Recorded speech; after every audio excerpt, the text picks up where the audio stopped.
ഈശ്വംസിഹായ്ക്ക് സ്തുതിയായിരിക്കട്ടെ.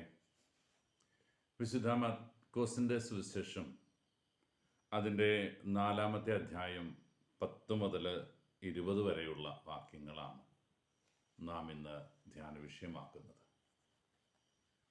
വിധക്കാരൻ്റെ ഉപമയെക്കുറിച്ചുള്ള വ്യാഖ്യാനമാണ് ഇന്നത്തെ തിരുവചനം.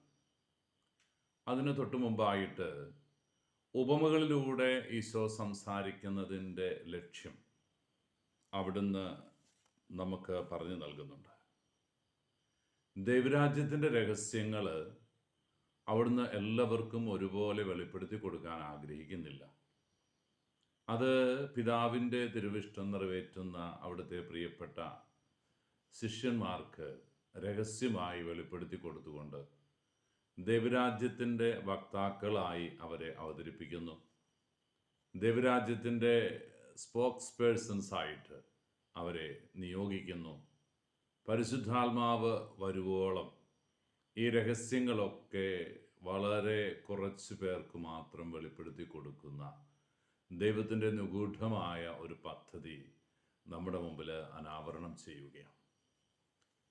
അവിടുന്ന് ശിഷ്യന്മാർക്ക് വെളിപ്പെടുത്തി കൊടുത്ത കാര്യം ഇന്ന് ഒരു വേള സുവിശേഷം വായിക്കുമ്പോൾ തന്നെ നമുക്കെല്ലാവർക്കും ഹൃദ്യസ്ഥമാകും വിധം വളരെ ലളിതമായിട്ട് അവതരിപ്പിക്കപ്പെടുകയാണ്. കർത്താവ് തൻ്റെ പ്രിയപ്പെട്ട ശിഷ്യന്മാർക്ക് വ്യാഖ്യാനിച്ചു കൊടുത്തത് നമ്മുടെ മുമ്പിൽ ആ ശിഷ്യന്മാർ വളരെ കൃത്യമായിട്ട് അവതരിപ്പിച്ച് തന്നിട്ടുള്ളത് കൊണ്ട് നമ്മുടെ മനസ്സിലെ കൺഫ്യൂഷൻ ഒന്നും കൂടാതെ അത് ഉൾക്കൊള്ളുവാനും ഹൃദയത്തിൽ സംഗ്രഹിക്കുവാനും നമുക്ക് സാധിക്കും. വചനമാകുന്ന വിത്ത് ദൈവം നമ്മുടെ ഹൃദയങ്ങളിൽ വിതയ്ക്കുന്നു. വിതക്കാരൻ, വിത്ത്, നിലം, ഇത് മൂന്നിൻ്റെ വ്യാഖ്യാനം ഈശോ അവിടെ തന്നു കഴിഞ്ഞു.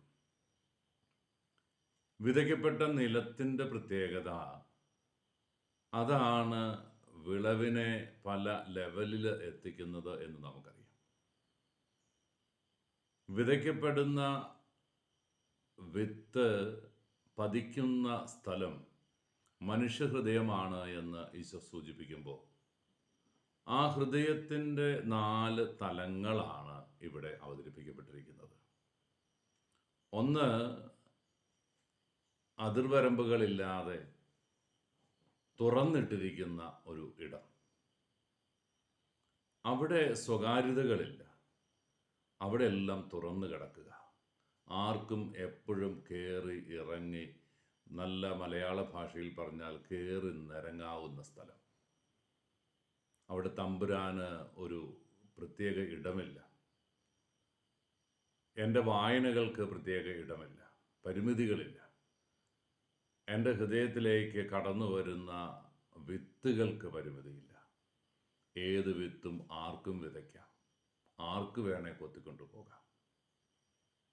ഇന്ന് നമ്മുടെ പലരുടെയും ഹൃദയം അത്തരം ഒരു തലത്തിലാണോ എന്ന് ചിന്തിക്കാൻ വഴിയരികിൽ വീണ വിത്ത് നമ്മളെ ഓർമ്മിപ്പിക്കുകയാണ്. രണ്ടാമത്തേത്, പാറ പോലെ ഉറച്ച മനോഭാവങ്ങൾ. വചനത്തിന് വേരുപാകാൻ പറ്റാത്തവണ്ണം ഉറച്ച ചില ബോധ്യങ്ങളാണ്. തമ്പുരാൻ നിരൂപിച്ചാൽ പോലും അവിടെ കുലുക്കമുണ്ടാകണില്ല. ഈ ലോകത്തിൽ നമ്മെ രക്ഷിക്കാൻ നമുക്ക് മാത്രമേ സാധിക്കുന്നു എന്നുള്ള തിരിച്ചറിവ് ഇവിടെ ഏറെ പ്രാധാന്യമുള്ളതാണ്. ചില യുക്തിവാദത്തിൻ്റെ ചിന്തകൾ, ദൈവനിഷേധത്തിൻ്റെ ചില മനോഭാവങ്ങൾ, ദൈവത്തെ പടിക്ക് പുറത്ത് നിർത്തിക്കൊണ്ടുള്ള ചില അഹങ്കാരത്തിൻ്റെ ഭാവങ്ങൾ, എന്നെ സ്വാധീനിക്കാൻ വചനത്തിന് കഴിയില്ല എന്ന് ഉറപ്പിച്ച് വന്നിരിക്കുന്ന ചില ആൾക്കാർ. ഞായറാഴ്ച കുർബാനയ്ക്ക് വരുമ്പോൾ കുറേ പേരൊക്കെ ഇങ്ങനെ, അച്ഛൻ എന്നെ വേണം പറഞ്ഞു, എനിക്ക് എൻ്റെ ചില ആറ്റിറ്റ്യൂഡുകളുണ്ട്, എൻ്റെ ചില ലക്ഷ്യങ്ങളും എൻ്റെ ചില പ്രവർത്തന രീതികളുമൊക്കെ ഉണ്ട്. ഇതിൽ മാറ്റം വരുത്താനൊന്നും എന്നെ കൊണ്ട് പറ്റില്ല, അത് മാറില്ല, അച്ഛന് പറയാനുള്ളത് അച്ഛൻ പറഞ്ഞു. ഇങ്ങനെ കടുംപിടുത്തം പിടിക്കുന്ന ചില മനസ്സുകൾക്ക് വേരുകൾ പകർന്നു കൊടുക്കാനാവാത്ത വണ്ണം, വേരുകൾക്ക് ഇറങ്ങിപ്പോകാനാത്ത വിധം അത് കുരുക്കിലാക്കപ്പെടുകയാണ്. ഹൃദയം അങ്ങനെയാണ് ചിലരുടേതെങ്കിലും. മറ്റു ചിലരുടേത് ലോകത്തിൻ്റെ വ്യഗ്രതകൾ, ലൗകിക ആസക്തികൾ, ഈ ദ്രവ്യാസക്തി, പ്രപഞ്ചത്തോടുള്ള ചില വൈകാരിക ഭാവങ്ങൾ മനസ്സിൽ മറഞ്ഞു നിൽക്കുമ്പോൾ വചനത്തെ എല്ലാം ദുർവ്യാഖ്യാനിക്കപ്പെടുക. ഒരു വചനം പോലും ഹൃദയത്തിൻ്റെ ഉള്ളിലേക്ക് കടക്കണില്ല.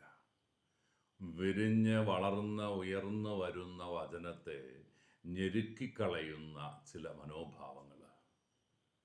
അച്ഛൻ്റെ പ്രസംഗമൊക്കെ കേൾക്കുമ്പോൾ നന്നാകണമെന്നൊക്കെ ഒരു തോന്നലൊക്കെ ഉണ്ടാകും, നന്നാകാമെന്നുള്ള തീരുമാനമൊക്കെ ഉണ്ടാകും. പക്ഷെ എന്നെ തളർത്തുന്ന ചില ആസക്തികൾ എന്നിൽ ഭരണം നടത്തുമ്പോൾ അതും വചനവുമായിട്ട് കോംപ്രമൈസ് ചെയ്യാൻ പറ്റാതെ പോവുക. അത്തരം ചില മനോഭാവങ്ങളാണ് മൂന്നാമത്തേതെങ്കിൽ. നല്ല നിലമാണ് ഈശോ ആഗ്രഹിക്കുന്ന നാലാമത്തെ തലം. എൻ്റെയും നിങ്ങളുടെയും ഹൃദയങ്ങൾ നല്ല നിലത്ത് വിതയ്ക്കപ്പെട്ട വിത്ത് പോലെ ആകണമെന്ന് ഈശോ ആഗ്രഹിക്കുന്നു.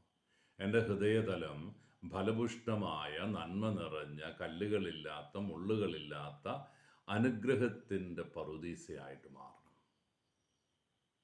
തമ്പുരാൻ്റെ വചനത്തെ സ്വാഗതം ചെയ്യാൻ വേണ്ടിയിട്ട് കാതോർത്തിരിക്കുന്ന മനോഭാവങ്ങളുമായിട്ട് ഇടവക ദേവാലയത്തിലേക്ക് ഞായറാഴ്ച നമ്മൾ കടന്നു വരുമ്പോൾ വൈദികരിലൂടെ നമുക്ക് പകർന്നു നൽകുന്ന സന്ദേശം നമ്മുടെ ഹൃദയത്തിൽ ഫലം പുറപ്പെടുവിക്കുന്നതായിട്ട് മാറും. പ്രിയപ്പെട്ടവരെ, ഈ ഫലദായകമായ വിളഭൂമിനുമുണ്ട് പ്രശ്നമെന്ന് നമ്മൾ കണ്ടല്ലോ. ഫലദായകമായ ഒരു വിളഭൂമി ഉണ്ടായതുകൊണ്ട് മാത്രം കാര്യമില്ല.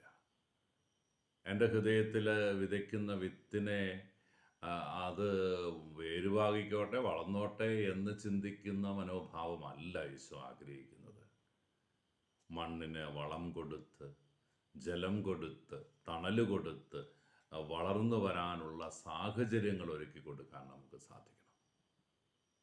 അതില്ലാതെ പോകുമ്പോഴാണ് ചിലത് 30 മേനിയും ചിലത് 60 മേനിയും ചിലത് 100 മേനിയും എന്നൊക്കെ പറഞ്ഞു വെച്ചിരിക്കുന്നത്. എൻ്റെ മനോഭാവങ്ങളിൽ ഈ ഒരു ഒരുക്കിക്കൊടുക്കലിൻ്റെ, പാകപ്പെടുത്തലിൻ്റെ, പദം വരുത്തലിൻ്റെ നന്മ നഷ്ടപ്പെടുമ്പോൾ 30% മാർക്ക് മേടിച്ചാൽ ജയിച്ചു എന്നൊന്നും പറയാൻ പറ്റില്ല. വേണമെങ്കിൽ പുതിയ സംവിധാനത്തിലൊക്കെ രക്ഷപ്പെട്ടങ്ങ് പോകാം. 60 എന്ന് പറഞ്ഞാൽ പോലും ഫസ്റ്റ് ക്ലാസ് മാർക്കേ ആകുന്നുള്ളൂ. അവിടെ പോരാ. 100 മേനി വിളവ് കൊയ്യുന്നതാണ്. 100ൽ 100 മാർക്ക്, 100 മേനി. അത്തരം സമൃദ്ധമായ വിളവ് കൊയ്യാൻ സാധിക്കുന്ന വിളനിലങ്ങളായിട്ട് എൻ്റെ ഹൃദയത്തെ മാറ്റിയെടുക്കണം. അതാണ് ഈശോ ആഗ്രഹിക്കുന്ന നന്മ, അവിടുന്ന് ആഗ്രഹിക്കുന്ന പുണ്യം. നമ്മുടെ ഹൃദയത്തെ കർത്താവെ അങ്ങ് ഒരുക്കണമേ എന്ന് നമുക്ക് ആഗ്രഹിച്ച് പ്രാർത്ഥിക്കാം. ഒരുക്കാൻ എന്നെ സഹായിക്കണമേ എന്ന് നമുക്ക് പ്രാർത്ഥിക്കാം. ഈശോ അനുഗ്രഹിക്കട്ടെ. കർത്താവ് ശംസിഹായുടെ കൃപയും പിതാവായ ദൈവത്തിൻ്റെ സ്നേഹവും പരിശുദ്ധാരൂപിയുടെ സഹവാസവും നാം എല്ലാവരും കൂടി ഉണ്ടായിരിക്കട്ടെ, ഇപ്പോഴും എപ്പോഴും എന്നേക്കും.